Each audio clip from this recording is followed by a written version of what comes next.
vamos con la mesa que va a ser auto-enrollment y nuevas estrategias para el impulso del ahorro provisional. Muchas gracias. Muchas gracias.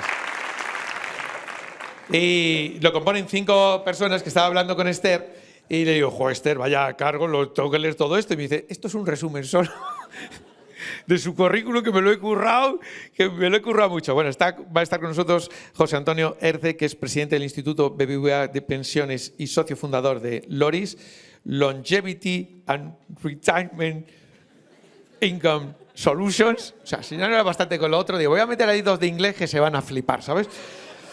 Muy bien, ¿eh? Muy bien, muy bien. Es un resumen, ¿eh? Como he dicho, es un resumen. Mercedes Ayuso, que es catedrática de Estadística Actuarial para la Universidad de Barcelona y miembro del Instituto BBVA de Pensiones. Está también con nosotros Jorge Bravo, profesor de Finanzas y Economía en la Universidad Nova de Lisboa y miembro del Instituto BBVA de Pensiones. Rafael Domenech, director de Análisis Económico en BBVA Research, que coincidí con él hace un montón de años. Ya me dijeron, viene Rafael, que es un fenómeno, un experto, ya era experto hace un mogollón de años. Pues ahora Rafa, fíjate, y está igual. Lo que mejor... Y se me ha olvidado preguntarte qué cremas usas, tío, porque es que estás igual. No, es muy importante. Leire, déjame darte un consejo, porque esto no te lo dicen. Yo ya estoy en la segunda parte de la vida y esto nadie te lo dice, pero déjame decir, échate cremas, échate cremas. ¿Qué tendrá? 23, de verdad, échate, aunque sea de zapatos, algo te hidratará, pero hay que la gente que se echa cremas va mejor. Isabel Preisler. Te voy a dar un dato, Isabel. Yo estaba enamorado, cuando era niño estaba enamorado de Isabel Preisler. Enamorado. Yo llegué a decir, cuando sea mayor, me voy a casar con Isabel Preisler. Como mucha gente lo consiguió, ¿por qué no yo? ¿Sabes? Y se me está quedando pequeña, ojo. Bueno, y va a moderar todo esto Juan Manuel Mier, que es coordinador de la iniciativa BBVA Mi Jubilación y director de negocio institucional Centro Sur. Vamos a darles un fortísimo aplauso a todos.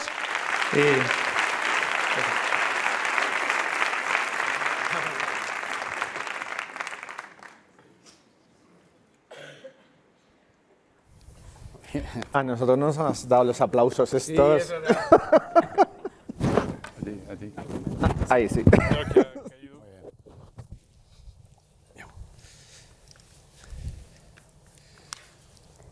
Bueno, pues buenos días a todos y primero de todo tengo solo 3 cosas que decir antes de empezar.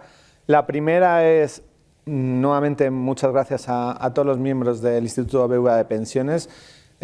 Realmente es un lujo para nosotros contar con vuestra participación, aprender de vosotros continuamente, que es lo que hacemos en las reuniones y en los papers que publicáis y en las conferencias que dais.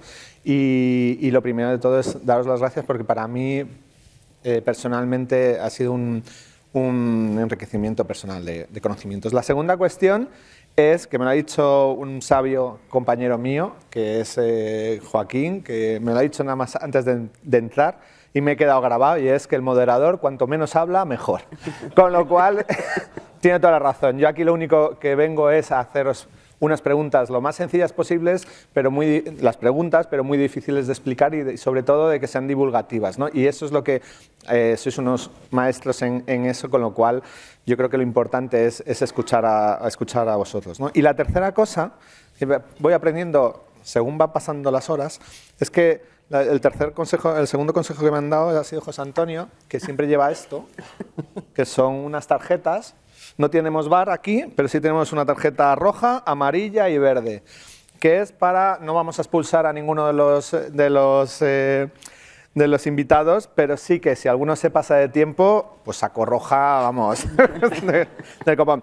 Y si lo hacéis bien, os saco verde, ¿vale? Amarilla no lo sé, porque uno se lo puede tomar más. Bueno, ahora en serio.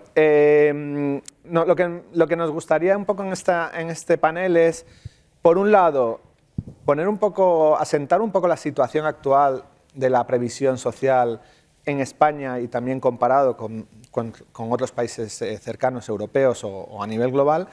Y luego, posteriormente, sí que poner foco en qué podemos hacer que no estemos haciendo ahora, ¿no? Y qué podemos ver de alrededor que nos puede servir de inspiración a la hora de mejorar nuestro sistema de previsión. Por lo tanto, yo creo que es casi más importante analizar esas formas de auto-enrollment o de las cuentas nacionales, este tipo de iniciativas que se están haciendo a nivel europeo para aprender de ellas y poder aplicarlas en España, ¿no? Pero empezando por la situación española y por la situación, pues yendo un poco desde una visión más general a una visión más particular, quería empezar contigo, con Rafa, sobre todo, que además es algo que te he oído hablar en varias ocasiones y me parece muy importante, es sobre todo qué importancia tiene la demografía y el envejecimiento en el futuro de las pensiones, ¿no? Sobre todo, lo oímos mucho y demás, pero que nos ayudes a entenderlo mejor, y sobre todo un aspecto que también la gente se olvida muchas veces de mencionar, que es la productividad. ¿Por qué en España tenemos un problema de baja productividad y por qué eso tiene un impacto importante en las pensiones futuras? Bueno, lo primero, muchísimas gracias por la invitación y enhorabuena por la realización de estas jornadas. Es un placer estar con todos los compañeros aquí del Instituto BBVA de Pensiones. A mí me gusta plantear, ¿no?, siempre el gasto en pensiones sobre PIB, ¿no?, el gasto en el sistema público en pensiones sobre PIB, como una identidad, y esto es una descomposición matemática, que es el resultado de multiplicar 4 términos. El primero de ellos es la tasa de dependencia, cuántas personas mayores, normalmente se coge de 65 años con respecto a las personas que están en edad de ser económicamente activas. Por otro lado, la tasa de cobertura, cuántas personas mayores de 65 años van a recibir pensión sobre el universo de esas personas que están en esa franja de edad. La tercera, que es la tasa de prestación, cuál es la pensión media sobre el PIB por persona ocupada. Esto nos da una relación, ¿no?, de cuál es la capacidad que tiene la productividad, ¿no?, de un país de pagar pensiones, ¿no? Y se llama tasa de prestación por eso, porque de alguna manera también, ¿no?, nos dice que países con una productividad más alta pues son capaces de tener una prestación en términos de pensión pública mayor. Y por último, la inversa de la tasa de empleo, ¿no? Cuántas personas están empleadas sobre las personas que están en esa edad económicamente activa, ¿no? Entonces, claro, demografía. La demografía afecta a una variable que ya ha salido aquí, que es la esperanza de vida, ¿no? La esperanza de vida influye sobre la tasa de dependencia.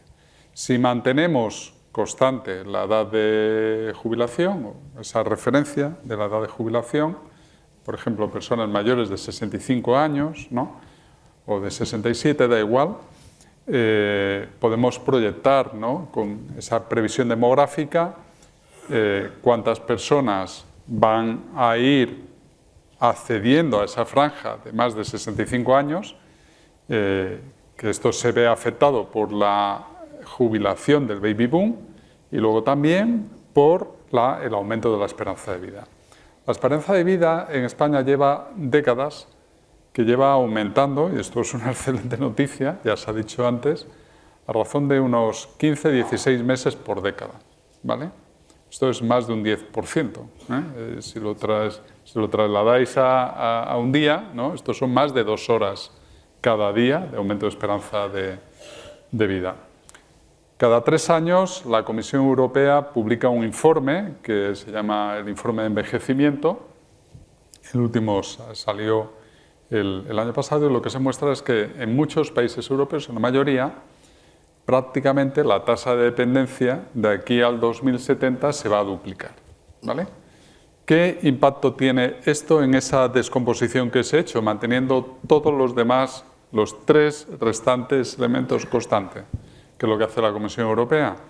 Bueno, pues el hecho de que se duplique la tasa de dependencia hace que automáticamente haría que el gasto en pensiones sobre PIB aumentara en aproximadamente un poco más de 10 puntos porcentuales, ¿vale? Obviamente no va a aumentar tanto porque hay otros componentes que pueden contrarrestar, el aumento de la tasa de empleo, etc. Pero esto ya nos da una idea de la importancia que tiene la demografía, ¿no? La demografía, ¿no? El tema de la productividad. El tema de la productividad tiene una parte buena y otra parte que es neutral.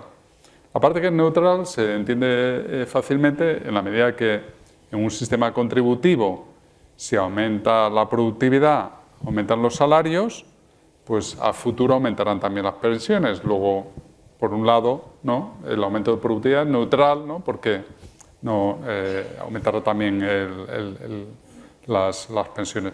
Lo que no es neutral es en la transición, ¿no? Es decir, que si el aumento de la productividad, tener una productividad elevada durante un tiempo es una bendición en la medida que retrasa la presión demográfica que tiene tiene la demografía sobre el aumento del gasto en pensiones, ¿no?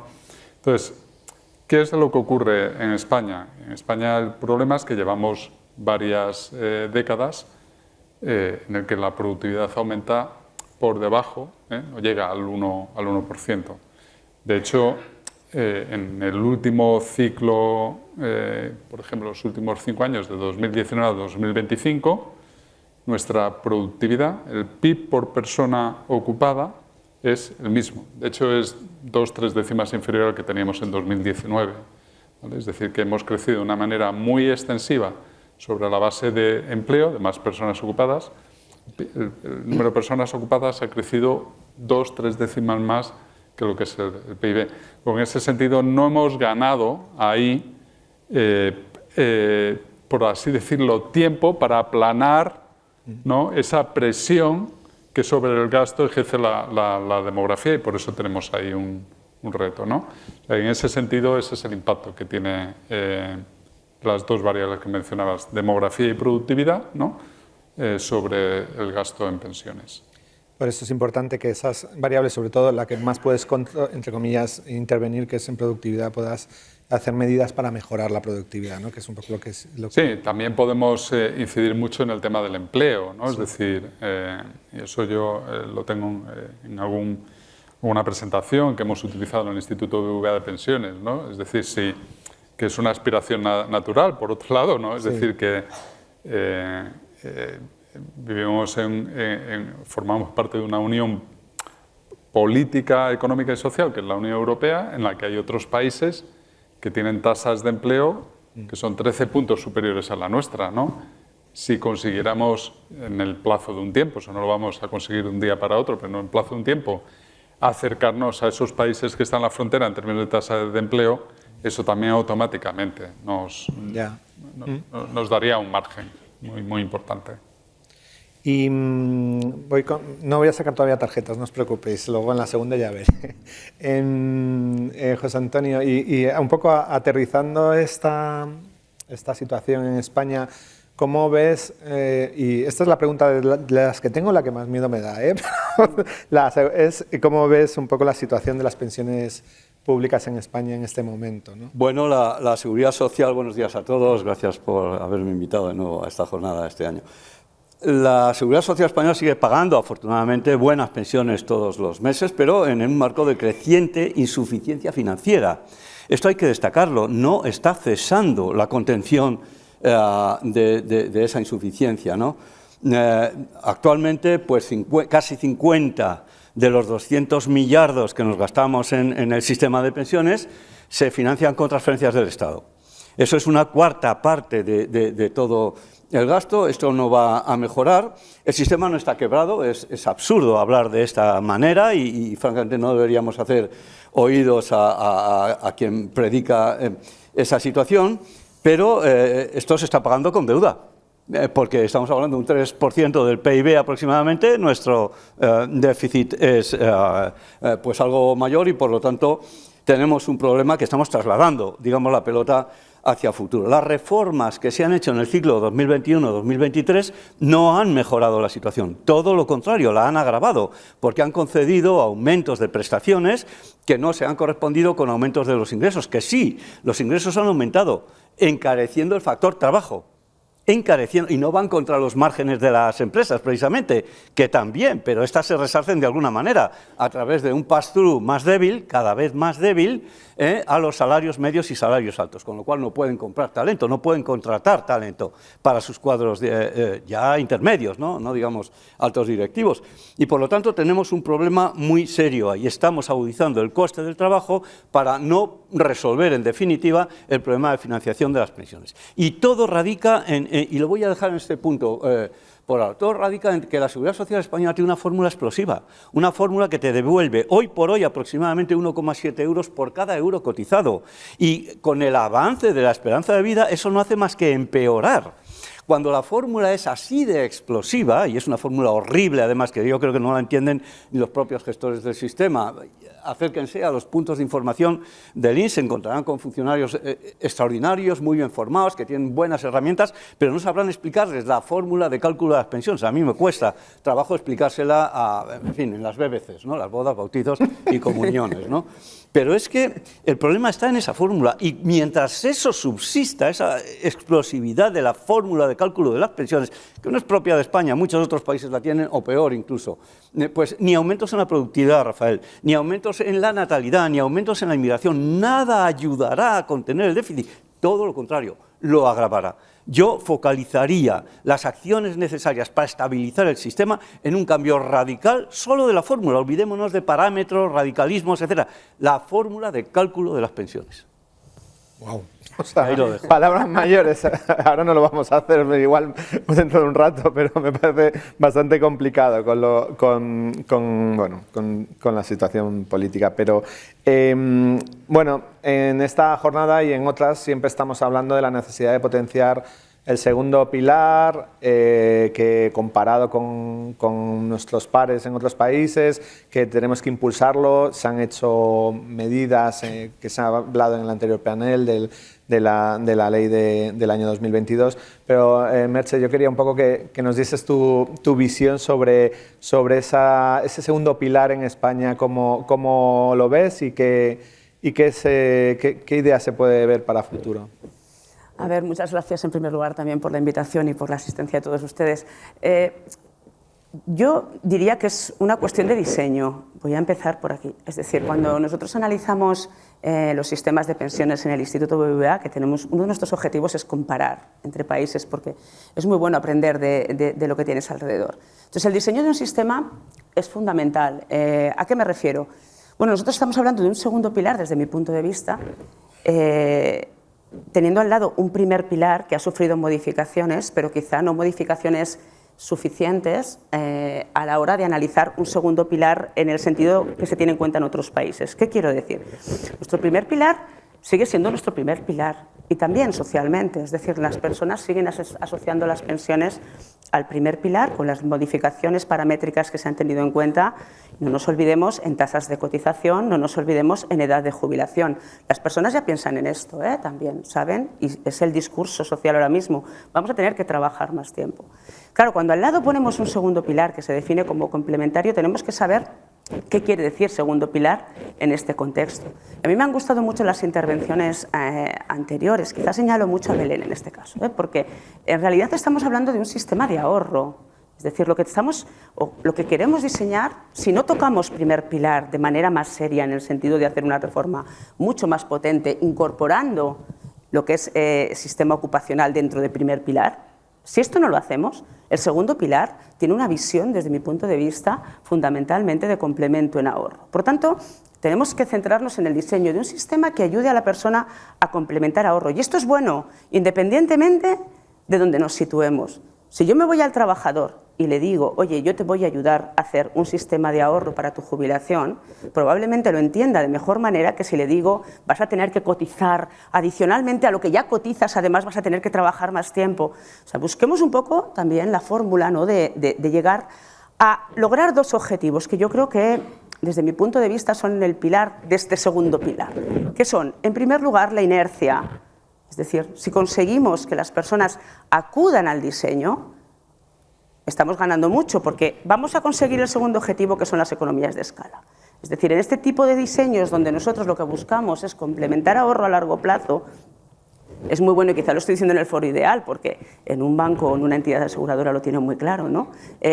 Lo que estamos consiguiendo es hacer un gran grupo de personas con un objetivo que nos va a ayudar a mejorar economía de escala en cuanto a gasto de gestión, en cuanto a gasto comisional, etcétera, etcétera. Esto para mí es fundamental. Si nosotros a las personas, si somos capaces de dar esa visión, ¿no? Diciendo, vamos a hacer este segundo pilar porque usted que, independientemente de la educación financiera, que también, pero esto no se consigue en un día, por mucho que nosotros queramos que las personas aprendan de mercados financieros, no es sencillo.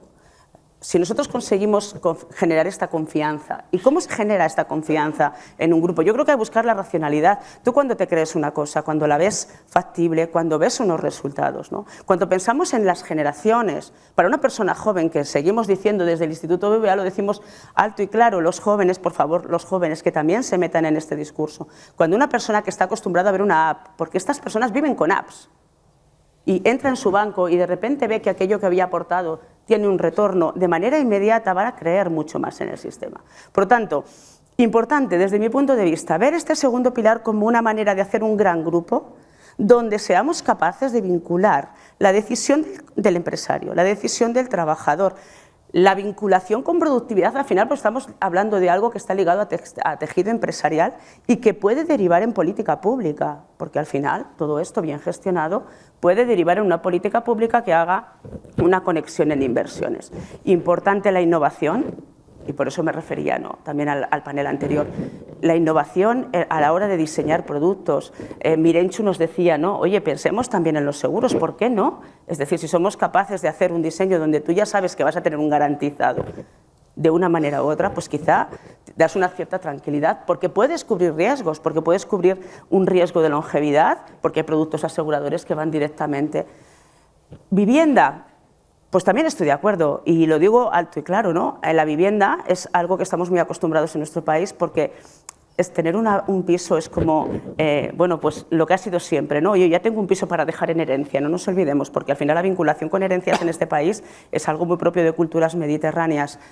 Déjenme que les diga, la vivienda está bien, pero la vivienda no actúa igual en todo el territorio. O sea, no es lo mismo tener un piso en Madrid o tener un piso en Barcelona que tener un piso en mi pueblo soriano. Porque en Soria los pisos no valen. En el pueblo se ha depreciado el valor de un piso.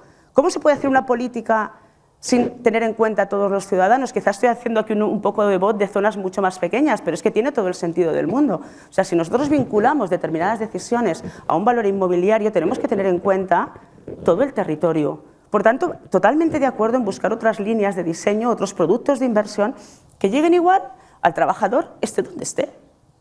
Es decir, que al final alguien le diga, mire, yo le ofrezco esto, usted va a entrar aquí y con estas garantías, etcétera, etcétera, usted recobrará esto en el momento de la jubilación como un complemento de ahorro a largo plazo que complemente la pensión asociada a primer pilar. Genial, muchas gracias. A mí me parece un punto muy importante, que además es una virtud que tenéis los cuatro, y es que podéis hablar de los jóvenes porque les habláis con jóvenes. Es decir, no es desde un punto de vista paternal, sino desde un punto de vista de que todos tenéis trato en universidad con estudiantes y tenéis ese feedback de esas nuevas generaciones. Por lo tanto, vuestra perspectiva también en eso es mucho más enriquecedora. Jorge, a mí me maravilla todo lo que sabes de sistemas a nivel europeo y mundial, y no solo el portugués, sino otros. Entonces, lo que quería un poco que nos pudieses un poco trasladar cómo se sitúa el sistema de previsión en España respecto a nuestros primos, ¿no? Los primos buenos y los primos malos, ¿vale? O sea, pero saber un poco, y también si nos puedes contar alguna cosilla de Portugal que se pueda contar, fenomenal. Bien, muchas gracias por invitarme, y la verdad es mejor comparar con los buenos que con los malos.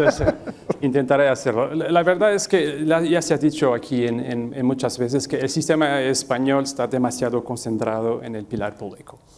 Hay razones históricas, ya se comprende, se ha alargado la cobertura mucho más tarde que la mayoría de los países, se ha optado por un sistema de pay as you go que en los primeros años funciona muy bien, pero que después, si no está bien calibrado, como dice José, pasa factura, ¿no? Y en esos términos el sistema español hoy está muy concentrado en el primer pilar, y hay que diversificarlo,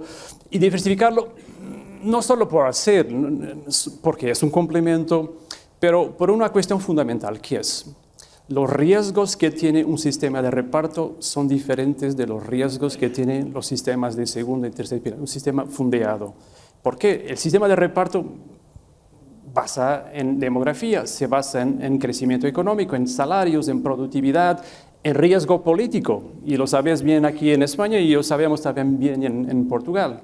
Los sistemas complementarios se basan en ahorro, en inversión, en el comportamiento de los mercados, en las dinámicas de la economía real, en la innovación. Tiene la capacidad de aprovechar corriendo ciertos riesgos que pueden ser moderados. Se puede gestionar la cantidad de riesgo que se quiere tomar en los sistemas complementarios y, como ves, son riesgos diferentes. Y, por tanto, la decisión de diversificar un sistema de protección no es solamente para tener un complemento, para mejorar la suficiencia, es también una decisión racional de gestión de activos.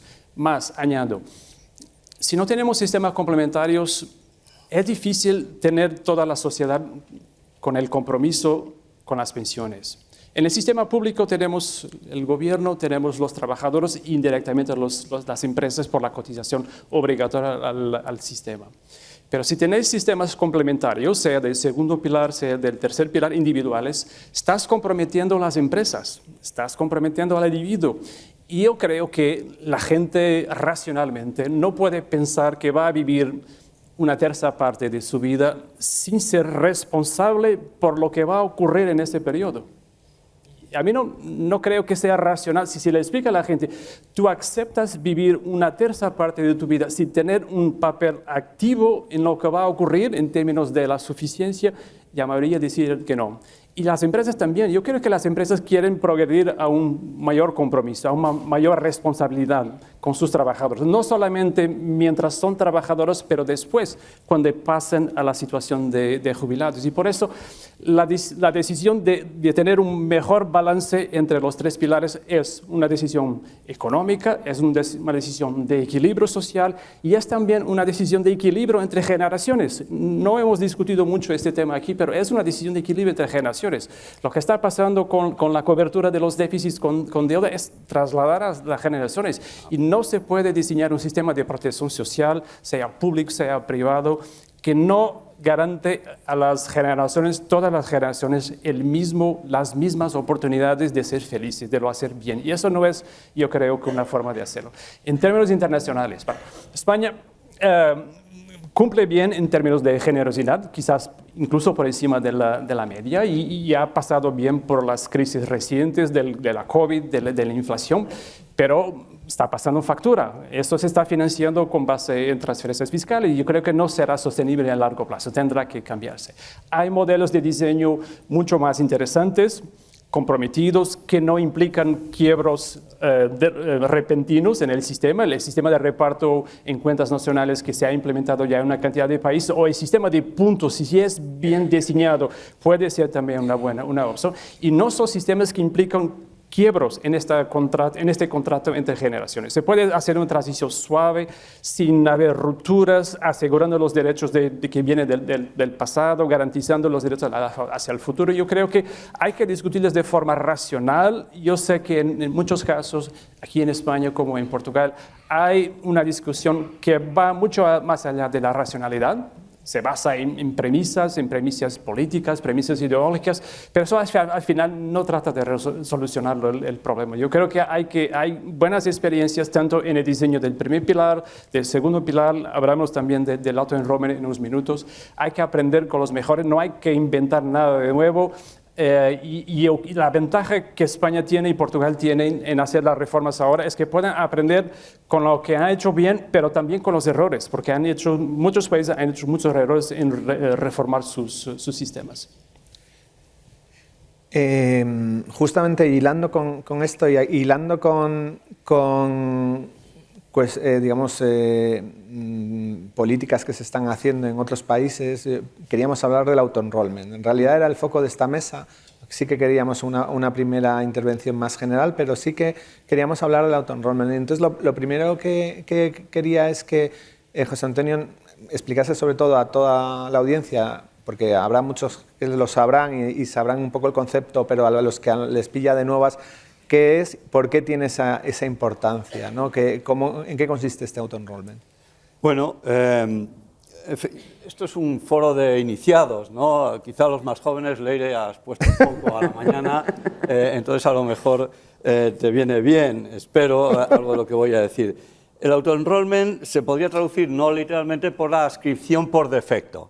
Lo voy a decir en forma más coloquial, todos al copo. Se nos empuja... ¿Todos a dónde? Al copo, al copo. Vale. Yo pensé que era como Calleja. Capturas marinas saben lo que es estar en el copo, ¿no? Vale. A la red. Vamos a ver, se nos empuja de una manera un tanto obligados, ¿no?, a entrar en un sistema de previsión social complementaria, de promoción empresarial, etcétera, etcétera, lo que venimos llamando sistemas de Pilar 2, se nos obliga, pero luego se nos da una ventana de libertad, incluso a los pocos meses o cada X años, para que nos vayamos. Sucede que la circuitería de la que está hecha el cerebro humano, pues nos permite tratar estos temas con un éxito notable. Se nos ha empujado, sabemos que podemos irnos si queremos, pero luego no nos vamos. En el Reino Unido, 9 de cada 10 trabajadores elegibles, desde los muchos años que lleva ya este sistema en marcha, permanecen en el sistema. Las pensiones están subiendo, y no precisamente por las del sistema público, que están estabilizadas o disminuyendo, pues se cometieron errores descomunales allí, sino están subiendo gracias al autoenrollment, al sistema que la Comisión Turner pues, diseñó, ¿no? Bueno, pues eso es lo que es el autoenrollment. Es cuasi obligatoriedad, que también quiero destacar este aspecto, no es obligatoriedad full, completa, es cuasi obligatoriedad. Tienes margen de actuación y luego racionalmente, una vez vistas las ventajas, cuando ves tu sobre naranja, que también existe y sobre todo ya se envía en multitud de entidades, pues cuando ves tu sobre naranja dices, me quedo, ¿no? Y ya está.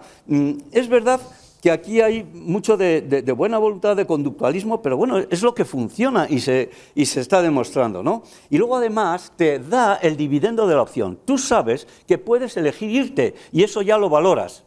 Incluso en términos monetarios lo valoras, porque si en algún momento quieres irte, te puedes ir, pero al final no te vas. Es como los que compran vivienda diciendo, bueno, es mi pensión, pero no, al final la vivienda se la quedan tus hijos. ¿Qué más quieren? ¿El piso? No, pues así lo mismo, pero al revés. Aquí entras en un plan de autoenrollment y ya te quedas, porque ves que funciona. De manera que esto es muy importante. Y luego el autoenrollment para mí es el foco de la compuerta que abre el dique a la extensión y la generalización de la previsión social complementaria en España. Mientras no lo tengamos claro, no vamos a avanzar de ninguna manera. Podemos tener 20 sesiones o 35 como la que hemos tenido esta mañana, antes de hablando de... Y los sectores institucionales pues dejan que desear en esa materia, no son capaces de avanzar. Pues la negociación colectiva que viene del fuero de los españoles pues es muy rígida en nuestro país y no da alas a este tipo de actuación. Hasta el punto de que expertos constitucionalistas, y lo digo amablemente, pues dicen que es inconstitucional. Vamos, yo no soy constitucionalista. A base de decir que no soy actuario, me han hecho actuario de honor. Pues igual te hacen constitucionalista. Luego, ir a los ingenieros de Montes y después ya a los constitucionalistas. No soy constitucionalista, ya me gustaría serlo, pero creo que el quasi-enrollment no tiene materialidad de inconstitucional en la Constitución. En ningún sitio de la Constitución, y puede que me desmienta alguien de los que están por aquí, dice que está prohibido instaurar el autoenrollment. A lo mejor necesita una pequeña ley, un acto legislativo, un pequeño consenso. Hágase, porque es muy sencillo. Y si tenemos el autoenrollment, tendremos el dique abierto para que fluya la previsión social complementaria en nuestro país. Aquí es súper importante lo que comentas de esa semi-obligatoriedad, pero ese empujón de no dejar al partícipe tomar las decisiones cuando tiene 50 años, que es lo que ha dicho Daniel antes, ¿no? Que él ya tiene 50 años, ya se va a preocupar por las pensiones. Pues no, olvídate, eres autónomo. O sea, vas a estar aquí dentro de 20 años dando una charla también.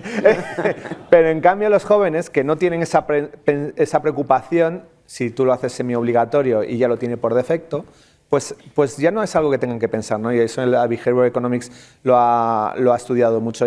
Pero lo importante para que el autoenrollment funcione bien, en realidad es que el diseño esté bien, ¿no? Y en ese sentido, Mercedes, ¿cómo ves la importancia de que se diseñe el autoenrollment? Sí, es fundamental, bueno, en la misma línea que comentábamos, para cualquier pilar es fundamental el diseño. Sí que es verdad que está condicionado por primer pilar, ¿no? Y antes también nos decía Carlos, ¿no? que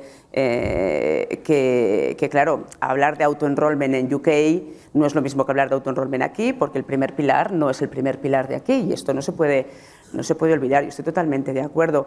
Pero de nuevo vuelvo a la dinámica de generar un segundo pilar ahorro, es decir, que complemente este primer pilar, repito, si no hacemos cambio estructural más profundo. El auto-enrollment es una forma de generar inercia, es decir, esta teoría del comportamiento que todos oímos hablar, ¿no? Mucho hoy en día, supone esto, ¿no? El empujón, ¿no? El ayudar a las personas a que entren en algo que racionalmente igual no entran, bueno, por razones diversas, una de las cuales puede ser el no conocimiento, ¿no? Cuando no sabes una cosa, pues probablemente no participes, ¿no? Entonces, la idea del auto-enrollment en cuanto a diseño es muy relevante, sobre todo porque hay que fundamentar cómo se hace, repito, contextualizado a los otros pilares, ¿eh? Importante en un diseño de auto-enrollment. Bueno, en primer lugar, fijar los porcentajes de contribución, digamos, del trabajador, de la persona que está, del empresario, digamos, propiamente dicho, de la persona que está pagando el salario y, ¿por qué no, del Estado?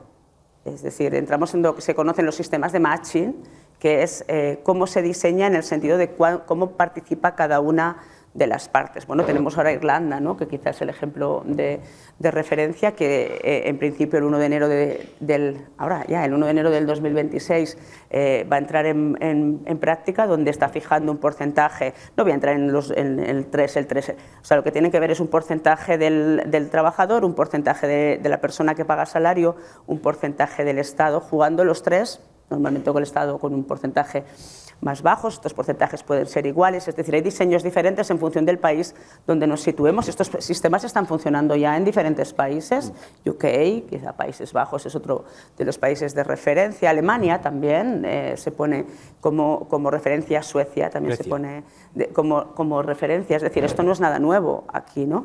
Pero lo más importante en primer lugar es diseñar cómo fijas este porcentaje por partes. Un porcentaje que normalmente no es fijo, es decir, que se va comportando, va variando a lo largo del tiempo, a medida que la persona va avanzando en carrera laboral. Importante también todo lo que es la fijación de lo que se conoce como el opt-in y el opt-out, es decir, la opción de entrada, la opción de salida. Las personas, como decía José Antonio, normalmente son sistemas que son de entrada voluntaria, obligatoria o cuasi obligatoria, salida voluntaria. Por tanto, es muy importante fijar los criterios de entrada, muy importante fijar los criterios de salida. Yo creo que son muy importantes los criterios de salida. Créanme si les digo que cuando analizas literatura científica muchas veces nos centramos más en las entradas y demás, cuando lo importante es la permanencia, lo mismo que ocurre aquí. Es muy importante los datos que se han puesto de manifiesto esta mañana en cuanto a cómo está evolucionando la entrada en todo lo que son planes de empleo, pero también es muy importante ver la permanencia. Yo creo que es un momento clave. Cuando llevas 3 años con una puesta en marcha de algo, la fase de despegue está ya bastante avanzada. Ahora quizá me voy más a la visión estadística, pero es el momento de analizar cifras y ver lo que ha funcionado y lo que no. Y lo que no ha funcionado tiene que servir para enriquecer y tomar decisiones que ayuden a que aquello funcione. Bueno, pues muy importante lo que os decía, ¿no? Fijar cómo se entra, cuál es la franja de edad donde esto se pone en marcha. Muy importante también saber si hay otros planes ocupacionales ya en marcha, es decir, si la persona ya está participando en otros planes ocupacionales, ¿le dejamos entrar también en este diseño? Esto es importante también, un poco para sintetizarlo todo, porque es importante la readmisión. Si tú entras en el sistema y en un momento del tiempo sales, ¿qué criterio yo sigo para dejarte volver a entrar o te obligo a volver a entrar? Es decir, cuando pasa el tiempo, te has ido, pero yo tengo poder para decir que te vuelvo a escribir, aunque luego decidas irte otra vez. Lo digo porque los diseños no son fáciles, ¿correcto? Son diseños que hay que trabajarlos, que hay que parametrizarlos, hay que ver los efectos, hay que jugar con la vida de las personas, hay que jugar con la evolución salarial de la persona, hay que jugar con la permanencia de la persona en su lugar de trabajo, porque créanme, bien diseñados pueden ser mecanismos muy buenos de retención de talento. Y cuando digo talento a cualquier nivel, porque cuando hablamos de talento tenemos la manía, y déjenme que hable así de manera coloquial, de pensar en talento como el gran salario, la persona que tiene un gran nivel de estudios. Cuidado, que talento hay a todos los niveles. Exacto. Es decir, la persona que no ha seguido una vida académica quizá universitaria, vamos a hacerlo fácil, pero que es capaz de hacer aquello que todos necesitamos en nuestro día a día, como poner una rachola en una pared, que muchos de nosotros, yo no sé hacerlo, eso es talento, ¿eh? Por lo tanto, hay que tener en cuenta la definición de talento, aterrizarla y ver cómo diseñar sistemas que de alguna manera potencian que la persona se sienta cómoda con su situación de vida. Sí, yo me estaba acordando con el talento de hace poco hay unos empleados de una empresa que tiene plan de pensiones con nosotros que le tocó la lotería a un grupo de empleados y el día que les tocó muchos millones, al día siguiente no fueron ninguno y tenían un problema de talento para empezar y entonces tuvieron que trabajar unas semanas más para explicar sus habilidades a otras personas porque les habían tocado la lotería y se iban, ¿sabes? Entonces es importante retener el talento, ¿no? Salvo que te toque la lotería, que entonces te da igual. Pero hablando del diseño, ¿qué diseños estamos viendo fuera de España que podamos coger como modelo o que nos puedan servir? Jorge, sí. Bien, ya tenemos países con más de 20 años de implementación de esto, sea en Nueva Zelanda, sea en Estados Unidos, sea en Australia. Y hay 3 etapas importantes. El diseño de un sistema de estos se basa en 3 momentos. El momento del enrollment, de la inscripción, cómo vas a diseñar esa fase, los niveles deseados de contribución, los niveles iniciales. No vas a iniciar con los niveles terminales, vas a tener una forma progresiva de incrementar las cotizaciones. Vas a definir cómo se va a procesar el mecanismo de opt-out, el mecanismo de opt-in, el diseño después de qué pasa si te cambias de empresa, la portabilidad, eso es muy importante. Ahora mismo el mercado de trabajo es muy dinámico, es muy importante asegurar la portabilidad de los beneficios y el auto-enrollment es muy sencillo de compatibilizar con la portabilidad. A la cuestión de los incentivos pueden ser de diferente orden, incentivos por supuesto de naturaleza fiscal. La mayoría de los sistemas de auto-enrollment beneficia de un sistema de fiscalidad propio del sistema de pensiones, que significa trasladar el pago de impuestos a la fase de desacumulación, no a la fase de entregas y la fase de generación de retornos. Después tienes la fase de inversión. En la fase de inversión hay que poner a la gente las opciones para diferentes perfiles de riesgo. Todos tenemos una diferente forma de mirar la inversión. Para unos les gustará la opción por default, life cycle investing, gestionar el riesgo a medida que se aproxime la edad de jubilación. Para otros les gustará tener perfiles un poco más dinámicos que puedan ajustar y que no sean estáticos, que la gente pueda cambiar, que pueda incluso cambiar de gestora de activos. Entonces no tiene que ser un compromiso para la vida. Y no estoy aquí... es broma, era broma. Era ¿no? una broma. Que sí, era una broma. Tranquilo. No, que sean sistemas que tengan costes de gestión mínimos, y eso es importante también. Y aquí es muy fácil de hacerlo. Si tienes una escala suficiente, va a ser muy fácil de tener costes de gestión mínimos. Y después, no menos importante, lo que pasa en la fase de pago. No se puede montar décadas de educación financiera. Por supuesto, necesitamos mucha educación financiera porque la mayoría de la gente que va a participar en estos mecanismos nunca ha participado en ningún sistema complementario. El producto financiero más complejo que tiene es un depósito. Yeah. Y eso implica trabajar en paralelo la educación financiera para que la gente comprenda que las decisiones que toma de opt-out o opt-in tienen impacto. Y que quedarse tiene un efecto muy positivo a largo plazo. Además de los incentivos fiscales, hay el matching. El matching es muy importante porque el trabajador ve inmediatamente que si se queda, no es solamente su contribución que se queda, es de la empresa, si hay el matching de empresa, e incluso el matching de Estado. En Irlanda ha empezado ahora mismo en septiembre, hay duplo matching de las empresas, matching del Estado. Significa que por cada euro que entra hay una ganancia muy significativa, muy por allá del retorno financiero que esos ahorros van a generar a lo largo de la vida.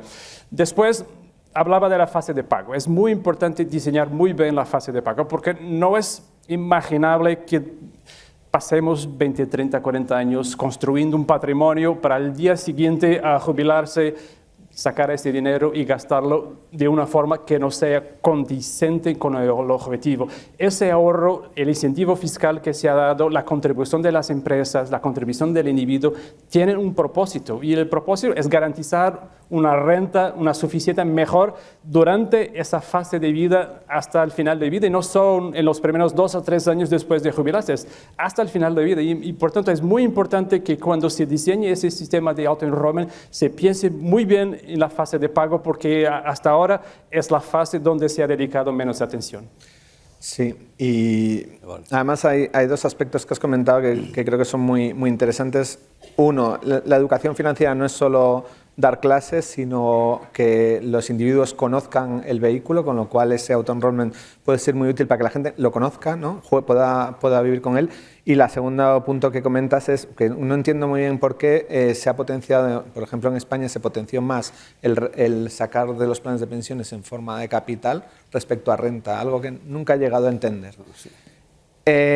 Aparte del auto-enrollment, que era un poco el punto principal, pero sí que queríamos también pues, otras medidas que se pueden tomar en materia de pensión pública que creo que serían muy útiles y que pues, recientemente, Rafa, habéis publicado un paper sobre el mismo, sobre las cuentas nocionales, sobre la posibilidad de que la gente sepa realmente lo que está aportando al sistema y me gustaría estos últimos minutos que nos has hecho una fantástica presentación hace una semana de 1 hora, pues te voy a pedir que en 5 minutos nos puedas sintetizar un poco las conclusiones de ese informe. Menos. No, muchas gracias. Pues ya se ha dicho en el panel anterior y ha salido aquí, ¿no? Que cuando abordamos el segundo y el tercer pilar, que son complementarios, conviene tener una visión integral de todo el sistema de pensiones. Entonces también, ¿no? Cómo podemos mejorar el funcionamiento, no solo del segundo pilar o del tercer pilar de manera aislada, sin tener en cuenta que también podemos mejorar el funcionamiento del primer pilar y eso debería constituir un objetivo. Y esto es lo que tratamos de hacer en este trabajo, en el que también me gustaría aquí comentar la importancia que para este grupo, ¿no? Para este instituto ha tenido una figura como ha sido la de Ed Palmer, que podría estar aquí, ¿no? Del que todos hemos aprendido mucho y que ha sido el padre, fue el padre en los años 90 del sistema de cuentas, el sistema de reparto de cuentas nocionales en Suecia, ¿no?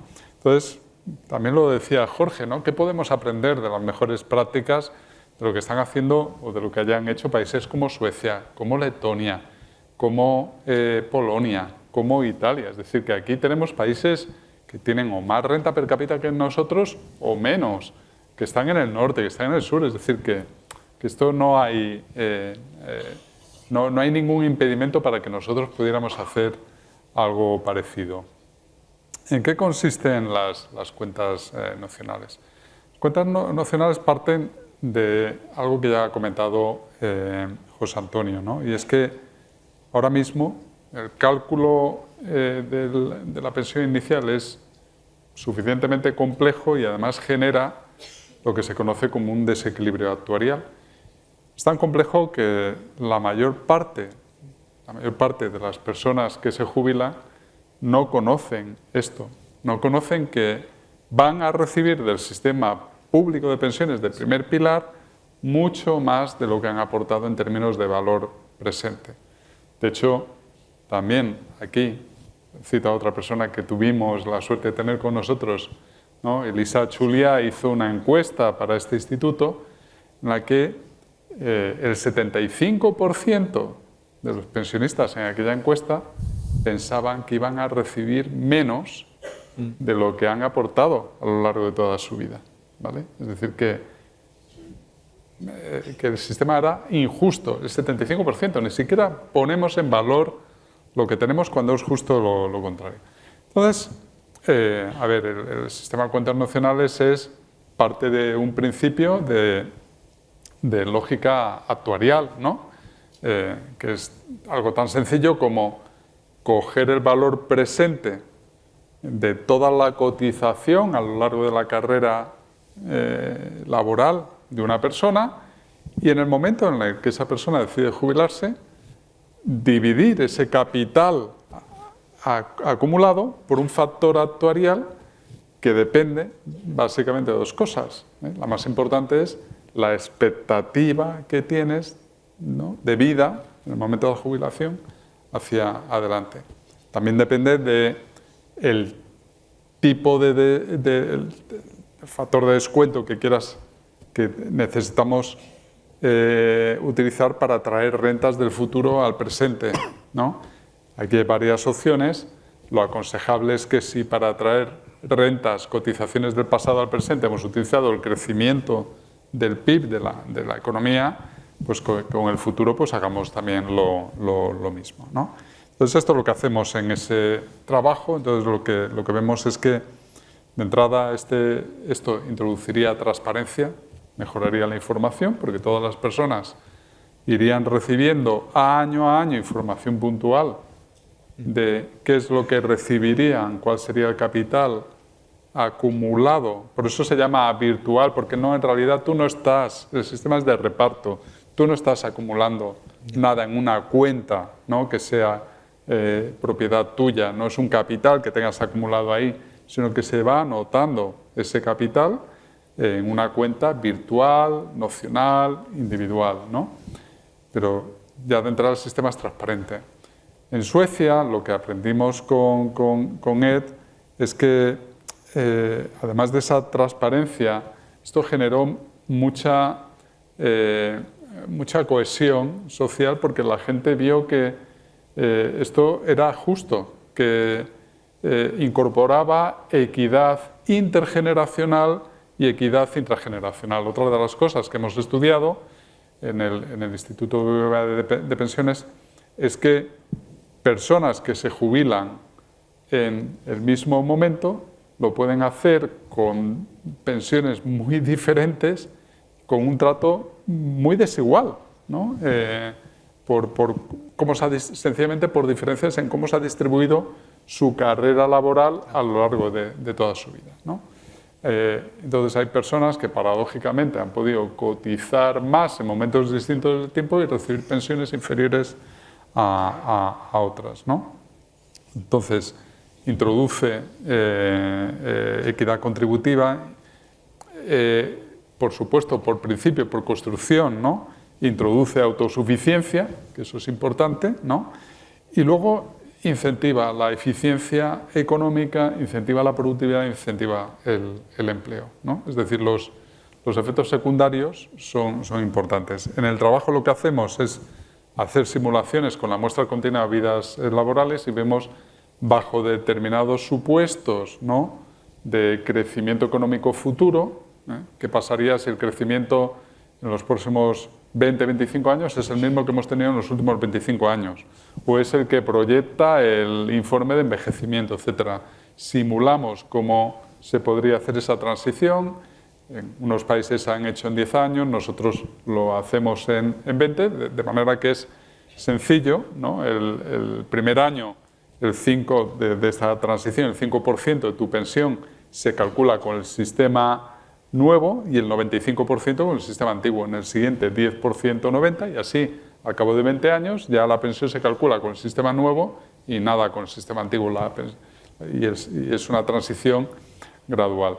¿Qué impacto tiene esto sobre las pensiones? Bueno, pues nosotros hacemos varios supuestos, ¿no? Si el crecimiento futuro fuera el mismo que en el pasado, la simulación ex ante, y ahora comentaré que esta tiene un sesgo, tiene una deficiencia importante, significaría que habría una brecha de un 12-13% entre la pensión con el sistema nuevo y el sistema antiguo. Si el crecimiento fuera menor, como el que proyecta el Aging Report, la brecha sería justo del doble, del 25%. ¿Significa eso que eso es lo que tendría que pasar dentro de 20 años? No, porque este sistema lo que genera un incentivo positivo por un lado y evita un coste por el otro lado.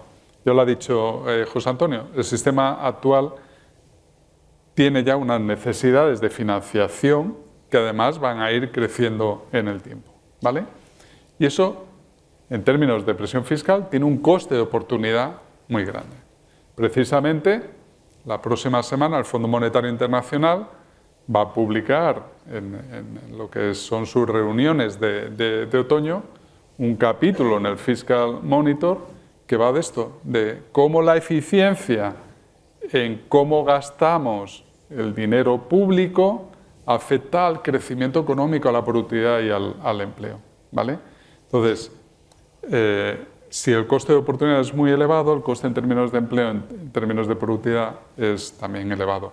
Si por el contrario, este sistema se implantase, genera justo los incentivos en la dirección contraria, ¿vale?